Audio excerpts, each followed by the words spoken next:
Rihino Hamaduna Yeloeno Alenu Mahaseyadenu Konena Alenu Mahaseyadenu Konene o el profeta Amós,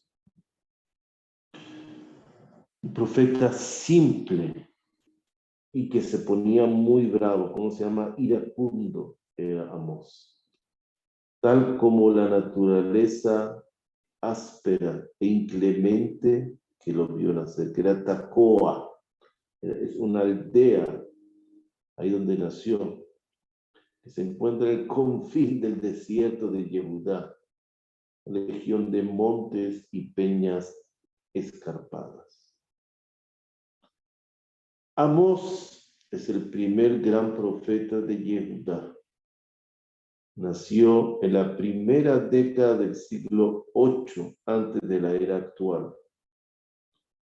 No estaba preparado especialmente para la profecía. Él decía: no soy ni profeta ni hijo de profetas.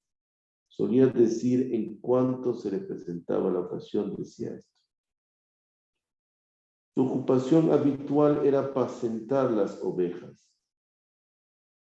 Un pastor en los montes de Yehudá y recoger sicomoro. Sicomoro es el árbol propio del Medio Oriente.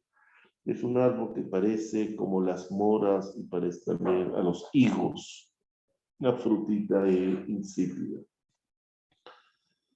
Amós era sentimental e impulsivo. Oyó referencias sobre la vida bulliciosa de la ciudad de Israel. Estaba en los campos y escuchaba de los templos, de la vida de placeres de los gobernantes y la miseria y las penurias de las masas populares. A lo mejor hizo algunos viajes relacionados con sus ocupaciones más allá de las fronteras de Israel. Y por ello no solo conocía la vida política de su patria, también la de otros pueblos, Moab, Amón, etcétera, Sidón, otros.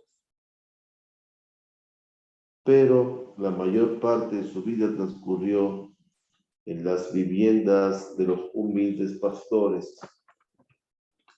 Amós no era un fantasista. No era un hombre que se dejaba llevar por sus ensueños que nada tienen que ver con la vida práctica, como los de algunos que se aíslan en el desierto. Amós era un hombre de inteligencia clara, conocía la vida social y política de su pueblo y la de los vecinos. Conocía la vida moderna de entonces, de los placeres, las delicias y los lujos de los habitantes de las grandes ciudades. Pero el brillo exterior no lo deslumbró. Su clara visión penetró hasta lo más profundo de la vida y pronto distinguió la podredumbre interior y cuán enorme era la diferencia entre la vida actual y la que llevara antaño el pueblo hebreo. En lugar de las sencillas tiendas de otrora, se alzan ahora los espléndidos edificios de piedra labrada y los suntuosos palacios de marfil, las moradas de veraneo y de invierno, en las que los aristócratas pasan el tiempo en banquetes y festines y en el libertinaje. Y con el exceso de placeres desapareció el pudor, y ahora existe la pureza de la familia. La prostitución se extendió como una plaga terrible por todo el cuerpo de la nación hebrea. La perversión del pueblo llegó a tal extremo que ya no sintió vergüenza por los actos más degradantes. ¿Y qué será el fin de todo eso? Viendo toda esa corrupción, ¿acaso Dios no va a castigar a su pueblo? Amós creció y también se formó en la fe hebrea máxima de sus padres. se percataba de que todo lo que sucede en la vida y la naturaleza no son sino manifestaciones del Dios de Israel, el Dios universal. Él es la causa principal de la creación y la vida. Y de Él, únicamente de Él depende todo. Amós pasa en silencio el momento de su consagración. Solamente cuando Amasía, el sacerdote de Bet-El, el Cohen Gadol de Bet-El, reprocha sus actividades que considera peligrosas para la seguridad del país, le contesta Amós: no soy profeta ni hijo de profetas. A Amós le era difícil abandonar su tranquila morada, sus queridas ovejas, su vida sencilla, pobre en apariencia, pero rica en contenido interior. Pero Hashem lo tomó de detrás del ganado, por decirlo de alguna manera, lo sacó de allá. Y la presión moral de su interior lo arrancó en contra de su voluntad, de su vida apacible del desierto. Lo llevó como una tempestad a los grandes centros de la civilización del reino del norte, a las grandes y tumultuosas urbes, pletóricas de riqueza y de todos los deleites para el hombre, para escuchar allí la voluntad de Hashem. Él decía: el Dios de la justicia y del derecho. Tzedakah u'mishpat. El profeta ve la ruina bajo distintos aspectos. Una vez se le aparece el Dios de la venganza, sembrando la muerte y la destrucción. Otra vez son llamas espantosas. Una tercera vez es la más densa oscuridad, sin un solo rayo de luz. Otra vez un terremoto que convertirá al país como Sodoma y Gomorra. A veces se le presentan simultáneamente varias visiones del futuro que desaparecen rápidamente.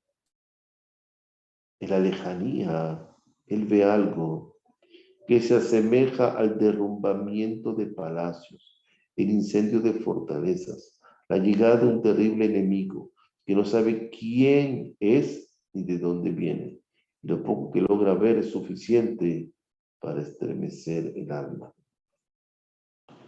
En su visión de futuro, el profeta no se limita a la descripción de la espantosa destrucción que está por llegar, sino, esto es lo esencial, él explica y motiva su causa profunda. Dice: el Dios del profeta es lo máximo en esencia, en ética, en su naturaleza, es justicia eterna. Y todos sus actos emanan de la ética y de la justicia. La falta de ética y la subversión de la justicia en la vida religiosa, en la vida social y en la vida política del pueblo de Israel son la causa de la condena a la desaparición.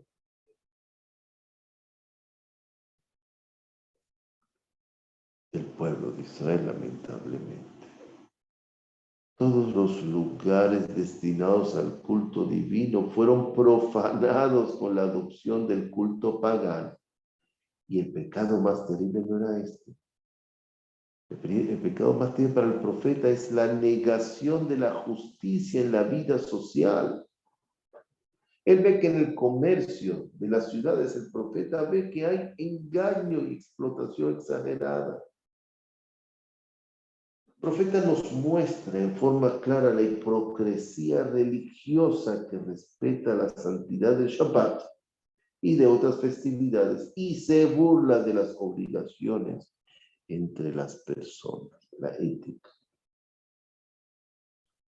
Amós desarrolló primeramente sus actividades proféticas en distintas ciudades de Israel.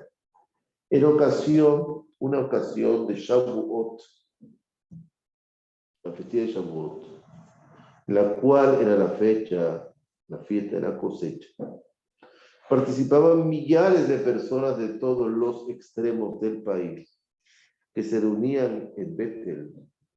Encontró el momento oportuno para pronunciar su profecía ante el pueblo entero. ¿Pero qué pasó? Eso lo llevó al fin de su actividad profética. Vino Amasías, el Cohen Gadol, el gran sacerdote de Betel, y vio y escuchó que Amós hablaba contra el pueblo y el Estado, y que entre otras cosas se permitía criticar el culto divino establecido en el país, considerándolo una profanación. Consideró que eso era un atentado y una rebeldía contra el Estado. Lo molestaba a Amós. En calidad de jefe de Cohen Gadol y de funcionario fiel a su rey, amenazó a este profeta considerándolo un intruso. Fue en vano que el profeta tratara de justificarse diciendo que el Dios de Israel lo envió a profetizar. Inmediatamente Amós fue expulsado del territorio de Israel, pronunciando antes de irse una tremenda profecía contra el sacerdote, contra este Cohen Amasías. Al ser desterrado, volvió a su patria, se dedicó a recopilar sus profecías. Transcurridos 40 años, sus tremendos presagios se cumplieron en todo su rigor. No sabemos si el profeta asistió, vivió al cumplimiento de sus predicciones o no. Amós reunió en sí todas las chispas luminosas de la antigua fe de Israel, la Torá básica, que emana del manantial de Moshe Rabbenu. Amós colocó los principios de justicia, de ética y de bondad en el centro de la idea divina. Servir a Dios se expresa únicamente en la práctica del bien, con la aplicación estricta de la justicia y de la ética. Todo otro rito es odioso. Él proclama el principio de la justicia social no solamente para Israel, sino para todos los pueblos, para todas las naciones, y no solamente en tiempos de paz, sino también cuando hay guerra. El pueblo impaciente aguarda el día de Hashem, el día que todo se va a resolver, el día del Mashiach, como el del gran triunfo y de la felicidad para Israel, en el que será glorificado el nombre de Dios. El profeta, por su parte, confirma el advenimiento de ese gran día, en la que será glorificado el nombre de Dios. No porque asegurará la felicidad de su pueblo, no es por la felicidad de su pueblo, sino porque le aplicará el más severo castigo, precisamente en nombre de la justicia. El profeta desengaña así a los israelitas. Cuando el reino de la perversión en Israel desaparezca, dice él, entonces se va a alzar y se va a elevar el Dios de Israel a Dios universal. Vayomahu ye Adonai Echad Ushmo Echad. Su existencia no depende de este o de otro pueblo. No se manifiesta únicamente en la vida de Israel, sino en la de todos los pueblos. Dios no es únicamente el creador del universo, sino también su conductor. Su poder no solo se manifiesta en las fuerzas de la naturaleza, sino también en el desarrollo de los acontecimientos de todos los pueblos del universo. Para Amós, Israel no tiene ventaja alguna sobre los etíopes u otros pueblos. Conoce la antigua tradición nacional según la cual Israel es el pueblo elegido por Dios, lo que significa que Israel es el pueblo de Dios, Pero Hashem no es el Dios de Israel en el sentido de la palabra, sino en su significado moral. Y ahora que Israel violó las leyes morales, Dios también lo abandonó. Esta elección no otorga privilegios, sino deberes. Se llama el pueblo elegido no por privilegios, sino por deber. Nobleza obliga. Y el incumplimiento, no el cumplimiento, el incumplimiento de estos deberes de nobleza tiene sus consecuencias. El castigo es inevitable, dice Amós. Dios es libre en sus actos y por su propia voluntad él eligió a Israel. Y por su propia voluntad los puede abandonar. El estilo de Amós es sencillo, es claro, es hermoso y da elevación espiritual. Sabiendo que se trata de un pastor, su nivel y su verdad es clara y refleja nuestros días también. Quiera Dios que reflexionemos, no nos estemos siempre acobijando en lo que nos conviene, simplemente en el rito, sino tzedakah o mishpat. El trato con nuestro prójimo es lo principal, aparte del rito, todo es principal, todo es un conjunto. Leyes para con Dios y leyes para con las personas. Lo máximo que podamos cumplir. Ahí está nuestro potencial que debemos explotar. Baruch Hashem le olam. Amén de amén.